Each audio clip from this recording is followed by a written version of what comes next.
এই কালিমাটা কোন বান্দা যদি প্রতিদিন 100 বার করে পড়ে, কাল কিয়ামতের ময়দানে আল্লাহ তাআলা ওই বান্দার চেহারাটা হাজারো লাখো কোটি মানুষের সম্মুখে চেহারাটা ঝলমল করাইতে থাকবে, অন্যান্য লোক দিওকে দেখাইতে থাকবে।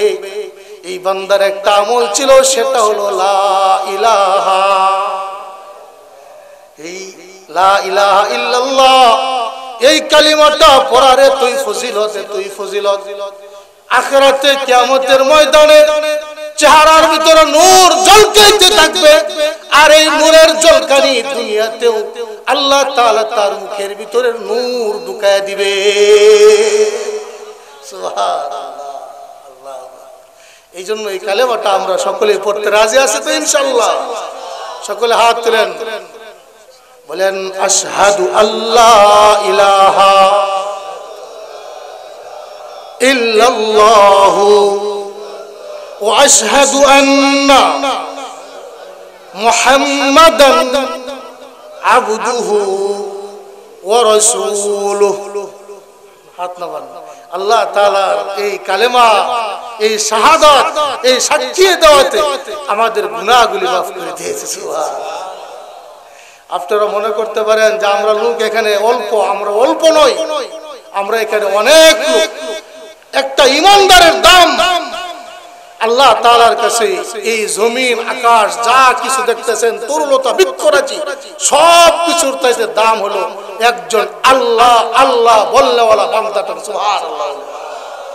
কারণ লা তাকুমুস সাআহ, কিয়ামত হবে না হাত্তা ইকালাতিল আরদ আল্লাহু আল্লাহ, যতদিন পর্যন্ত জমিনে একজন আল্লাহ আল্লাহ বলনেওয়ালা থাকবে। সুবহানাল্লাহ। যতদিন পর্যন্ত জমিনে একজন আল্লাহ আল্লাহ বলনেওয়ালা থাকবে, সূর্য সূর্য জায়গা থেকে আলো দিতে থাকবে, চন্দ্র চন্দ্রর জায়গা থেকে খেদমত করতে থাকবে, জমিন তার ফল ফলাদি দিতে থাকবে। শুধুমাত্র কয়জন মুমিনের জন্য বলেন? একজন মুমিনের জন্য আল্লাহ তাআলা এই জমিন আকাশ সব কিছু টিকে রাখবেন। এই জন্যই আকাশের চাইতে জমিনের চাইতেও শুধুমাত্র একজন মুমিনের দাম আল্লাহ তাআলার কাছে বেশি। সুবহানাল্লাহ। আমরা এখানে অনেকজন বসছি না? আল্লাহ তাআলা আমাদেরকে আমল করার তৌফিক দান করুন। আসুন যে আয়াতে কারিমাগুলি তেলাওয়াত করছি কিছু কথা বলি। আসলে ওয়াজ তো আপনারা সবাই জানেন। ওয়াজ কিভাবে জানেন? বাচ্চা হারুন রশিদের দরবারে একবার জিজ্ঞাসা করলো, সকলের সামনে এরকম মজলিসে জিজ্ঞাসা করলো, এই বলো তো দেখি দুনিয়াতে ডাক্তার বেশি না রোগী বেশি? সকল বৈজ্ঞানিক যত উজির নাজির ছিল সকলে বলছে রোগী বেশি, ডাক্তার কম। এক হুজুর ছিল, বলে দুনিয়াতে ডাক্তার বেশি রোগী কম। হুজুর বাচ্চা হারুন রশিদ বলতেছে, তোমার এই কথার প্রমাণ দিতে হবে। আগামী কালকে 10টার সময় তুমি মজলিসে হাজির হয়ে তুমি যে কথাটা বললা, সকলের কথাটা উল্টায় দিলা, দুনিয়াতে ডাক্তার রোগী ডাক্তার বেশি, এটার একটা প্রমাণ দিতে হবে। তখন বলছে ঠিক আছে, আগামী কালকে 10টার সময় এটা আমি একটা প্রমাণ দিব। তখন 10টার সময় আসার কথা, হুজুর আসে না। হুজুর যখন না আসে তখন বলা বলি শুরু করছে, এই যে হুজুর ভাগছে, হুজুরে কি দিতে পারবো না, এটার উত্তর দিতে পারবো না। ঠিক 10:30টার সময় হুজুরের মাথার ভিতরে একটা রুমাল বাঁধা মুহের ভিতরে এবার ঢুকিয়া বলতেছে যে আমার তো অসুস্থ, এই জন্য আমার একটু দেরি হয়েছে। বলে তোমার কি অসুস্থ? বলে আমার দাঁত ব্যথা। এমন সময় সকলেই বলতেছে যে দাঁত ব্যথা একটু গরম পানিতে কুলি করলেই তো হইতো। আর একজন বলতেছে একটা ট্যাবলেট খেলেই তো হইতো। অর্থাৎ যারা বসা ছিল এই রোগের চিকিৎসা সকলেই করছে, মোটামুটি দিছে।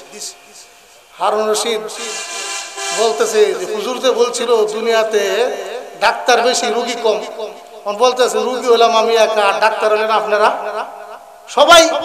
হুজুরের কথা ঠিক। এই জন্য আমাদের হুজুর বলছিল আসলে বক্তা সবাই, শ্রোতা কম। কিভাবে বলছে যে নামাজ না পড়লে যে গুনাহ না, এরকম ওয়াজ কেউ জানে না বাংলার জমিনে? বলেন না, সবাই জানে। মিথ্যা কথা বললে কি কবিরা গুনাহ যে হয় এটা জানে না? জিনা করলে যে গুনাহ হয় জানে না? বাটপারি করলে, চিটারি করলে, যা অন্যায় করলে যে গুনাহ হয় এটা তো মোটামুটি সবাই জানে। যে জানে সেই কি বক্তা? আমাদের মানে সবাই আমরা মোটামুটি বক্তা। অভাব হলো আমলে। অভাব কিসের? অভাব আমলে। আমল নাই, সবাই জানি। চাষতলা বৈশা যে সংসর্গ বাংলাদেশের সমস্ত রাজনীতি কোথায় বর্তমানে? চাষতলা কোথায়? এমন কোন বিষয় না এই বিষয়ে এখানে আলোচনা হয় না। তা আমরা সবাই মোটামুটি কম বেশি সব জানি, শুধু আমরা কি করি না বলেন? আমল করি না। আমল কেন করি না? আমরা আমাদের মালিককে চিনি না। আমাদের মালিকের নাম কি বলেন? সকলে ডাক দেন আল্লাহ। আমাদের মালিকের নাম কি? আল্লাহ। আল্লাহকে আমরা চিনি না। আল্লাহকে চিনি না বিদায় আল্লাহর ইবাদত করতে আমাদের মনে চায় না। যেমন আমরা চিনি থানার পুলিশকে। থানার পুলিশের সামনে অপরাধ করি না কেন? থানার পুলিশ আমাকে গ্রেফতার করবে। কি করবে? এই জন্য তার ভয়ে আমি কি করি না? অপরাধ করি না, আমাকে জেলে ঢুকাইবে। এই জন্য আমি তার সামনে দাঁড়ায় থরথর করে কাঁপি। আমি অপরাধ করি না, কারণ কি? আমি পুলিশ চিনছি। কি চিনছি? আমি পুলিশ চিনছি। ঠিক তদ্রুপ ভাবে আমরা যদি মালিক,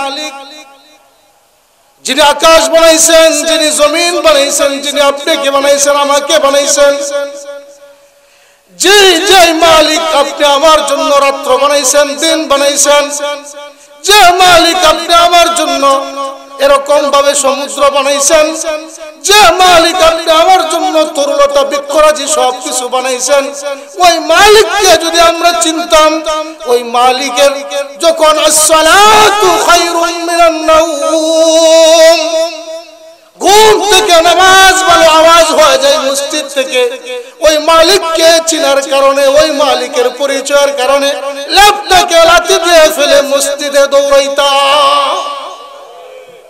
চিনি না।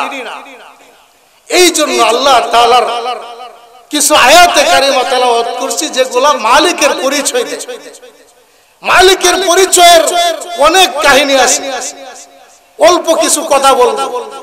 একবার ইমাম আহমদ ইবনে হাম্বল রাহমাতুল্লাহ আলাইহি জিজ্ঞাসা করছে এক বেদুইন, যে ইমাম আহমদ ইবনে হাম্বল আপনি বলেন যে বলাটাতে আমি আমার মালিককে চিনব। ইমাম আহমদ ইবনে হাম্বল রাহমাতুল্লাহ আলাইহি বলে কি পরিচয় দেয়? মালিকের অনেক পরিচয়।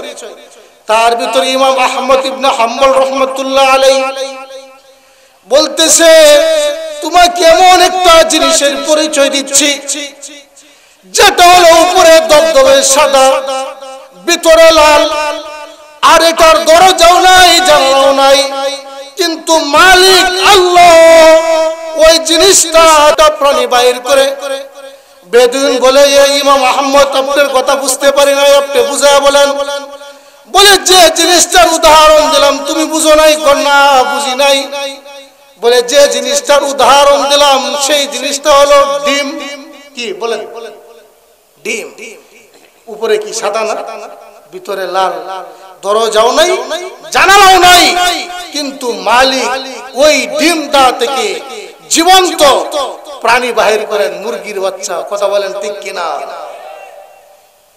ওই বেদুইন বলতেছে, ও ইমাম আহমদ ইবনে হাম্বল, আর দেরি করবেন না, যে মালিক ছোট্ট একটা ডিম থেকে মুরগির বাচ্চা, হাঁসের বাচ্চা বাহির করতে পারেন, তিনি হইলেন আমার আপনার রব মালিক আল্লাহ। আমাকে পড়ে দেন লা ইলাহা ইল্লাল্লাহ মুহাম্মাদুর রাসূলুল্লাহ সাল্লাল্লাহু আলাইহি।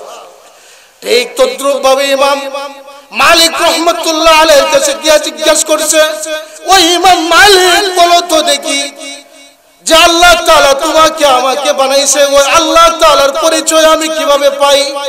ইমাম মালিক রহমতুল্লাহ আলাইহি বলেন, মানুষের চেহারাগুলির দিকে তাকায় দেখো, আল্লাহ তাআলা একক বান্দাকে একক রকম বানাইছে এমন কি যে মানুষটা একবার এই চেহারা নিয়ে আসছে এই মানুষটা কিয়ামত পর্যন্ত আর আসবে না তিনিই হলেন আপনি আমার রব আল্লাহ সুবহান ঠিক কিনা বলেন আমরা এখানে পরিচয় নেই এখানে কারো চেহারার সাথে কারো চেহারা মিল আছে না আলাদা আলাদা চেহারা এই আলাদা আলাদা আলাদা চেহারার মালিক কে বলেন আল্লাহ সকলে ডাক দেন আল্লাহ সুবহানাল্লাহ আলহামদুলিল্লাহ ওয়ালা ইলাহা ইল্লাল্লাহ আল্লাহু আকবার যাই হোক আর বাইরের কথা বলবো না ডাইরেক্ট কোরআনে ঢুকে যাচ্ছি যে আয়াতে কারিমাগুলি তেলাওয়াত করছি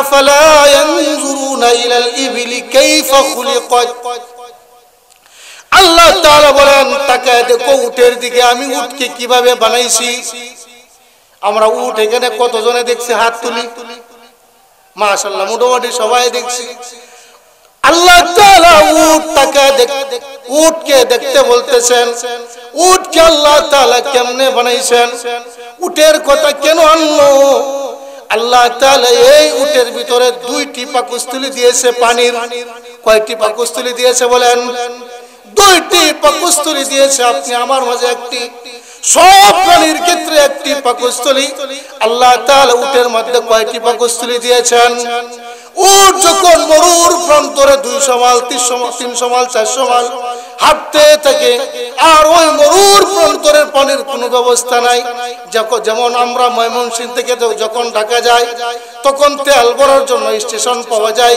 কিন্তু মরুর প্রান্তরে পানির তেমন ব্যবস্থা নাই আল্লাহ তাআলা উটগুলিকে এমন ভাবে বানাইছে তারা যে জায়গা থেকে পানি বহন করে নিয়ে যাবে আর ওইখানে যদি তাদের পানি শেষ হয়ে যায় আরেকটা পাকস্থলী থেকে পানি এনে সে পানির পিপাসা নিবারণ করবে আল্লাহ তাআলা এই জন্য বলেন উটকে আমি দুইটি পানির পাকস্থলী দ্বারা বানাইছি ওই উটের দিকে তোমরা তাকায়া তোমরা মালিকের পরিচয় নাও আল্লাহ সুবহানাল্লাহ শুধু তাই নয় উটের আরো অনেক বৈশিষ্ট্য আছে উট যখন মরুর প্রান্তরে চলতে থাকে উটের পর্দা হলো দুইটি যখন ধুলি বালু আসতে থাকে তখন একটি পর্দা ফেলে দেয় তখন তার ভিতরের চোখটা যেটা সে দেখতে পায় ওইটা দ্বারা সে নিরাপদ থাকে এরকম ভাবে আল্লাহ তাআলা উটকে বানাইছে উটের ব্যাপারে আরো বলতেছে উট যে সাপ খায় উটের একটা রোগ আছে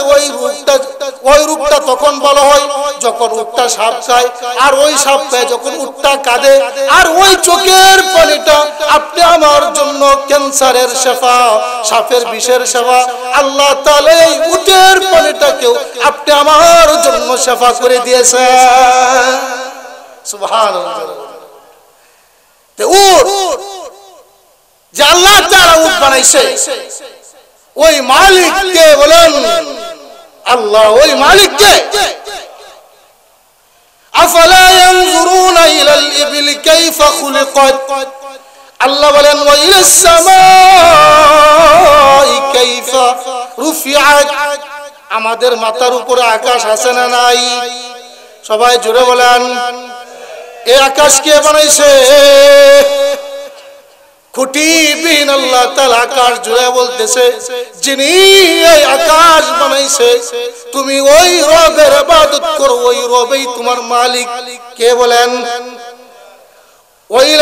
ওয়াইলাস সামাই কাইফা রুফিআত ওয়াইলাল জিবালি কাইফা নুসিবাত বলেন তো দেখি জিবাল শব্দের তো পাহাড় জিবাল শব্দের অর্থ কি বলেন পাহাড় এই যে আমরা হালুয়াঘাটের পাহাড় সিলেটের পাহাড় বিভিন্ন সীমান্ত অঞ্চলে পাহাড়গুলি কি দেখেছি এই পাহাড়গুলি ডোনাল্ড ট্রাম্প বানাইছে জো বাইডেন বানাইছে বাংলাদেশের প্রধানমন্ত্রী বানাইছে রাশিয়ার প্রধানমন্ত্রী বানাইছে কে বানাইছে পাহাড়গুলি আল্লাহ বানাইছে আমরা কত কিছু বানান নাম লিখে দেই এটা অমুকে তৈরি করছে অমুক সরকার নির্মাণ করছে কিন্তু পাহাড়গুলির ব্যাপারে আজ পর্যন্ত কেউ বলে নাই বলতেও পারবে না কারণ এই পাহাড়গুলি আল্লাহ তাআলার পরিচয় বহন করে আল্লাহ তাআলা এই পাহাড়গুলির মানুষকে দেখতে বলতেছে আর মালিকের ইবাদত করতে বলতেছে। সুবহানাল্লাহ। ওয়া ইলাল আরদি কাইফা সুতিহাত, এই যে জমিন আপনি আমি বসে রয়েছি, এই জমিন সারা পৃথিবীতে কে বিছাইছে? আল্লাহ বিছাইছে। এই জমিন আল্লাহ তাআলা বিছায়া মানুষকে বলতেছে এই জমিনে হাঁটো, এই জমিনে চলাফেরা করো, এই জমিনেই তুমি শুয়ে যাইবা। কিন্তু যে যে যে মালিক এই জমিন বানাইছে ওই মালিকের পরিচয় নিয়ে যদি তুমি কবরে ঢুকতে পারো, ওই মালিক তোমাকে আল্লাহ তাআলা বলেন কবরে তোমার জন্য জমিনটাকে শান্তির ব্যবস্থা করে দিবে। সুবহানাল্লাহ। আমরা কি পাইলাম? উটের দিকে তাকাইলাম, আকাশের দিকে তাকাইলাম, পাহাড়ের দিকে তাকাইলাম, জমিনের দিকে তাকাইলাম।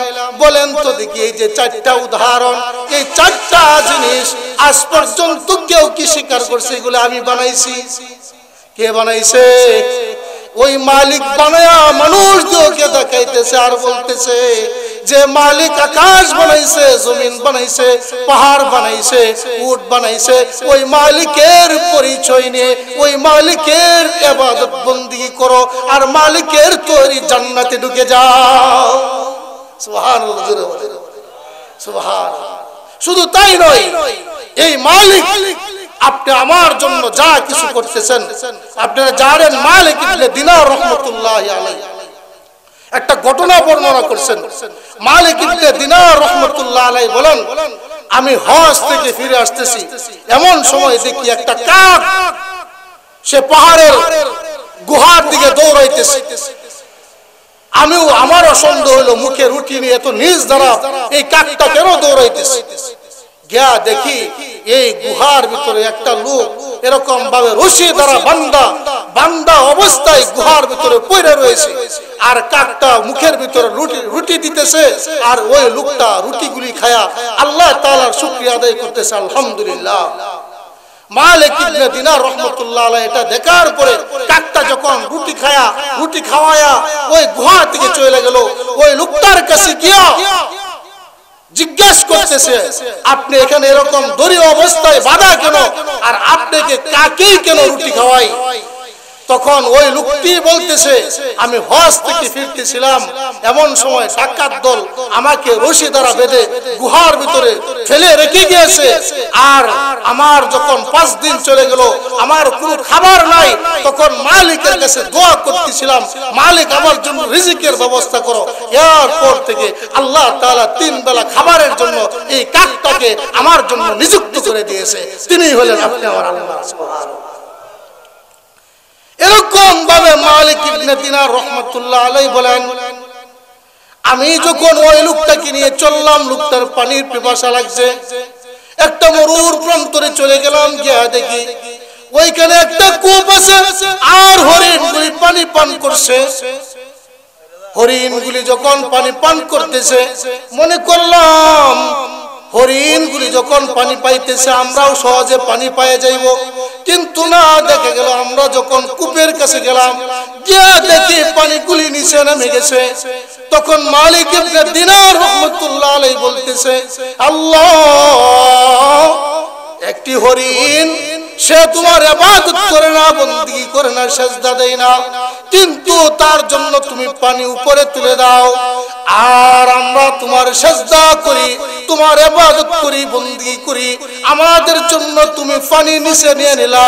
তখন মালিক ইবনে দিনারের উপর আওয়াজ আসতেছে, গায়বী আওয়াজ আসতেছে, ও মালিক ইবনে দিনার, ওই হরিণগুলি আমার উপরে শুধু ভরসা করে, কিন্তু মালিক তুমি যখন কুয়ার কাছে আসছো তখন তুমি রশি আর বালতির উপর ভরসা করছো, এই জন্য তোমার জন্য পানি আমি নিচে নিয়ে নিলাম আর হরিণগুলির জন্য পানি উপরে তুলে দিলাম।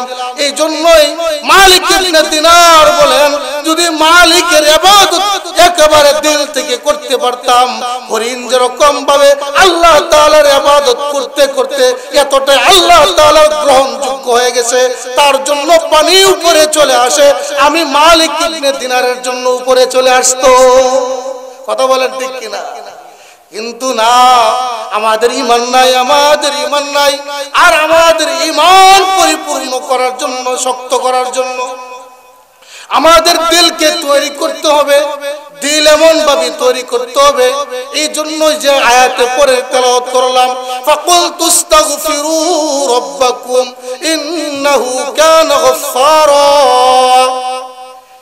আল্লাহ তাআলা বলেন তোমাদের ঈমান পরিপূর্ণ হবে যখন তোমরা তওবা করবা। কি করবা? কথা বলেন, কি করবা? তওবা শুধু আমাদের আমল নয়, প্রত্যেকটা নবীর আমল। আদম থেকে নিয়ে আজ পর্যন্ত, কিয়ামত পর্যন্ত যত মানুষ আসবে তাদের ঈমান পরিপূর্ণ করার জন্য, গুনাহ মাফ করার জন্য বলেন কি লাগবে? তওবা লাগবে। ফাকুল তুস্তাগফিরু রাব্বাকুম ইন্নাহু কানা গফফারা। যখন আমরা তওবা করব, আমাদের গুনাহগুলি মাফ করে আল্লাহ তাআলা ওই হরিণটার মতো আমাদেরকেও রহমতের কুলে তুলে নেবে। কিসের মাধ্যমে বলেন? তওবার মাধ্যমে। কিসের মাধ্যমে? তওবার মাধ্যমে। আর এই তওবা যারাই করবে আল্লাহ তাআলা বলেন তাদের ব্যাপারে 3-4টা, কমপক্ষে 5টা পুরস্কার আছে। কয়টা পুরস্কার? কয়টা পুরস্কার? 5টা পুরস্কার। হাসান বসরি রাহমাতুল্লাহ আলাইহির কাছে এক লোক গিয়ে জিজ্ঞাসা করলো, ও হাসান বসরি, আমার ছেলে হয় না, আমার ছেলে দরকার, আমার মেয়ে দরকার। হাসান বসরি রাহমাতুল্লাহ আলাইহি বলেন, বেশি থেকে বেশি গিয়া তওবা করো। কি করো বলেন? বলেন ছেলে মেয়ে হওয়ার জন্য কি আমল করতে হবে? ইস্তিগফার করতে হবে। কি করতে হবে? ইস্তিগফার করতে হবে। এরকম ভাবে আরেক লোক গিয়া বলল, আমার মাল নাই, আমাকে এমন একটা আমল দেন যে আমলের কারণে আমার ঘরের মধ্যে মাল ঢুকে। হাসান বসরি রাহমাতুল্লাহ আলাইহি বলেন, বেশি কইরে ইস্তিগফার পড়ো। কি পড়ো? বেশি থেকে বেশি ইস্তিগফার পড়ো। এরকম ভাবে হাসান বসরি রাহমাতুল্লাহ আলাইহির কাছে আরেকজন গিয়া বলতেছে, আমি যেন জান্নাতে যাইতে পারি, আমাকে একটা আমল দেন। হাসান বসরি রাহমাতুল্লাহ আলাইহি বলেন, বেশি থেকে বেশি ইস্তিগফার পড়ো। আরেকজন গিয়া বলতেছে, আমি আমার খেতে কামারে পানি থাকে না, আমার জন্য এমন একটা আমল দেন যেন নদীর পানি আমার খেতে কামারে থাকে। হাসান বসরি রাহমাতুল্লাহ আলাইহি বলেন, গিয়া ইস্তিগফার পড়ো। কি পড়ো? ইস্তিগফার পড়ো। খাদেম এটা শুনছে, হাসান বসরি রাহমাতুল্লাহ আলাইহির খাদেম কি করছে? এটা শুনছে। শুই না বলতেছে, হুজুর আর কোনো আমল পারে না। এক লোকে জিগাইলো সন্তানের কথা, কি বলতেছে? কি আমল দিছে বলেন? ইস্তিগফারের আমল দিছে। আরেক লোক বলতেছে, আমার মাল নাই, আমার ঘরে ঘরে যেন বেশি থেকে বেশি মাল থাকে। এই আমল কি দিছে? ইস্তিগফার দিছে। আরেকজন বলতেছে, আমি যেন জান্নাতে ঢুকতে পারি, এটার আমল কি দিছে? জান্নাত, ইস্তিগফার দিছে। আরেকজনে গিয়ে বলতেছে যেন নদী নালাতে পানি থাকে, এই জন্য কি দেন? একটা আমল দেন, এটাও কি দিছে? ইস্তিগফার দিছে। আরেকজনে গিয়ে বলতেছে, আমার গুনাহগুলি যেন মাফ হয়ে যায়, এই জন্য আমারে কি দেন? একটা আমল দেন, বলে ইস্তিগফার পড়ো। আরেকজন গিয়ে বলতেছে যেন বৃষ্টি হয়, এমন একটা আমল দেন, এটাও কি দিছে? ইস্তিগফার। এই আয়াতে কারিমাটাই তেলাওয়াত করছে, ইস্তিগফার। খাদেম বলতেছে, হুজুর আপনি যে আমলগুলি দিলেন সবাইরে একটাই, এটার কারণ বুঝলাম না। হাসান বসরি রাহমাতুল্লাহ আলাইহি বলেন, এটা আমার আমল না। আল্লাহ তাআলা সূরা নূর মধ্যে এই কথাগুলি বান্দাদেরকে শিখাইতেছে, বান্দাগুলি যেন এই আমলগুলি করে, এই জন্য আল্লাহ তাআলা বান্দাগুলিকে উদ্বুদ্ধ করতেছে। হাসান বসরি রাহমাতুল্লাহ আলাইহি বলতেছে, ফাকুল তুস্তাগফিরু রাব্বাকুম ইন্নাহু কানা গফফারা। ইস্তিগফার যে পড়বে আল্লাহ তাআলা তার গুনাহগুলিকে maaf করে তাকে আল্লাহ তাআলার রহমতের কুলে তুলে নেবে। সুবহানাল্লাহ। আল্লাহ তাআলা আরো বলেন, ইরসিলিস সামা আলাইকুম মিদরারা। যখন অনাবৃষ্টি থেকে বৃষ্টি হয় না, যদি তুমি ইস্তিগফার করতে পারো আল্লাহ তাআলা রহমতের বৃষ্টি দ্বারা দুনিয়াবাসীকে জমিনকে ঠান্ডা করে দিবে। ইরসিলিস সামাআ আলাইকুম মিদরারা ওয়া ইমদিদকুম বিআমওয়াল। আল্লাহ বলেন ইস্তিগফার যারা পড়বে তাদেরকে মাল দ্বারা সাহায্য করব। কি দ্বারা সাহায্য করব? বিআমওয়ালি ওয়া বানিন। কত মানুষের সন্তান হয় না, কত মানুষ সন্তানের জন্য অপেক্ষা থাকে। হাসান বসরি রাহমাতুল্লাহ আলাইহি বলেন ইস্তিগফারের আমল করতে থাকো, কুরআনের উপর বিশ্বাস রাখো, মালিকের উপর বিশ্বাস রাখো। ওয়া বানিন, আল্লাহ তাআলা তোমাকে সন্তান দ্বারা তোমাকে ভরপুর করে দিবে। ওয়া জাআল লাকুম জান্নাত, জান্নাতে ঢুকতে চাও কি আমল করতে হবে? বলেন কি আমল করতে হবে? ইস্তিগফারের আমল করতে হবে। ওয়া জাআল লাকুম আনহারা, নদী নালাতে পানি চাও, তোমার খেতে খামার রহমতের পানি থাকো। আল্লাহ বলেন তোমার খেতে খামার নদী নালা এই ইস্তিগফারের আমলের কারণে তোমার সব কিছু পানি দ্বারা পরিপূর্ণ করে দেব। এটা হলো ইস্তিগফারের আমল। হাসান বসরি রাহমাতুল্লাহ আলাইহি যখন তার খাদেমকে এই ওয়াজটা শোনাইলো, খাদেম বলতেছে জীবনে আর ইস্তিগফার ছাড়ব না।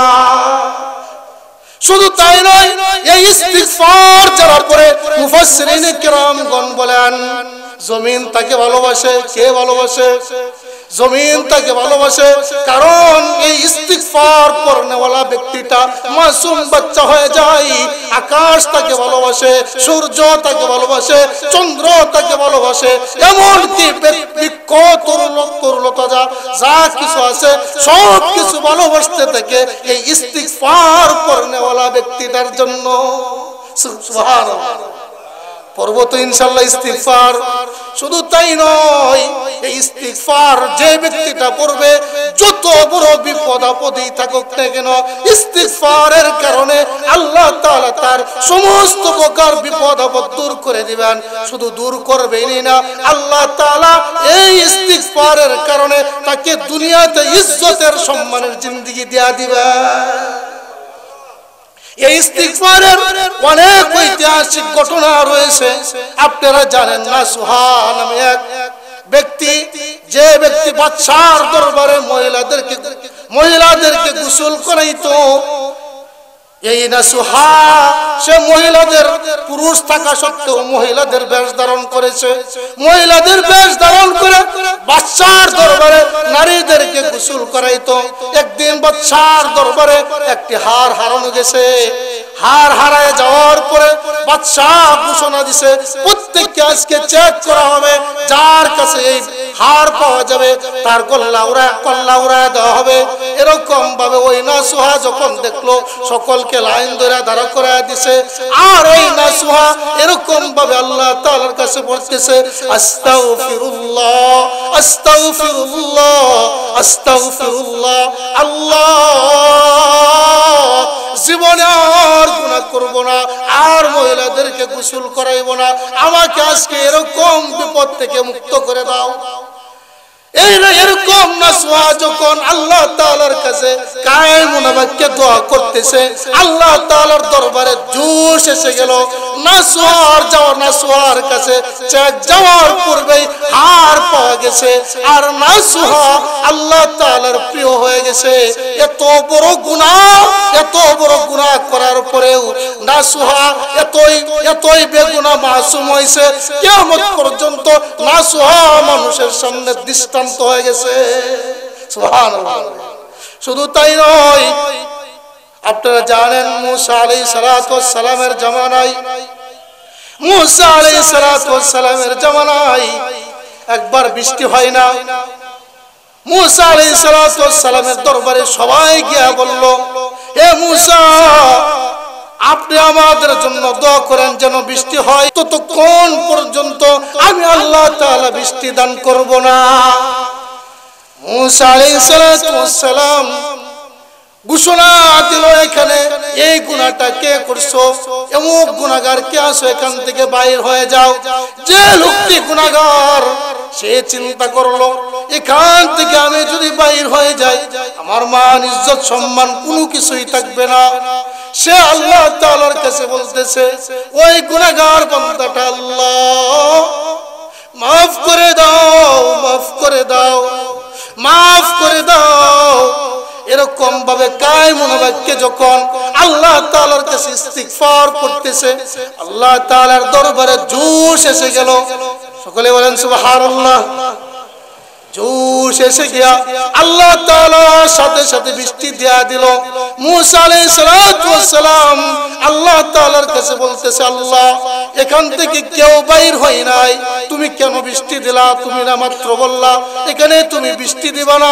মুসা আলাইহিস সালাতু ওয়াস সালামকে আল্লাহ তাআলা বলতেছেন, যে লোকের কারণে আমি বৃষ্টি বন্ধ করেছিলাম ওই গুনাহগার বান্দাটা তওবা করে এতটাই বেগুনাহ মাসুম হয়েছে, এখন আমি তার জন্যই বৃষ্টি দেয়া দিয়েছি।